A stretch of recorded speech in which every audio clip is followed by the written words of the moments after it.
It was a difficult day in court for the family of a teenager killed in a classroom. The defendant's attorney claims his client was bullied. CBS 2's Scott Rapoport has more from Bronx criminal court.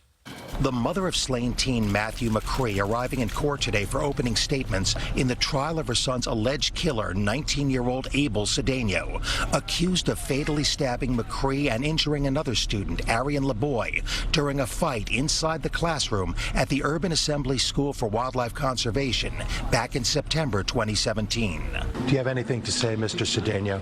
Prosecutor Nancy Borco opened by saying Cedeno came to school with a switchblade knife in his pocket, and when the fight started, Abel Cedeno made choices that purposely caused death and injury. Cedeno's attorneys countered their client was bullied because of his sexuality, claiming his use of the knife was reasonable. His actions were purely defensive. Abel was in fear of his life. Cedeno is facing manslaughter, assault, and criminal possession of weapons charges. Today, a guidance counselor from his school, Siobhan Evelyn, testified that she saw Cedeno right after the bloody fight.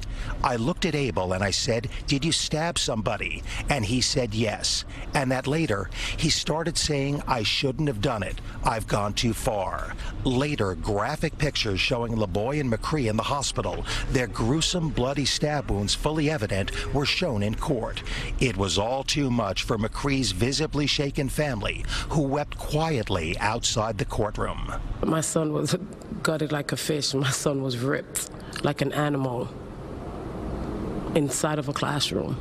Attorneys for Abel Cedeno tell me their client will take the stand and testify in his own defense at the end of the trial. At Bronx Supreme Court, Scott Rapoport, CBS 2 News. Cedeno has waived his right to a jury trial and will let Judge Michael Gross decide whether he is guilty or not.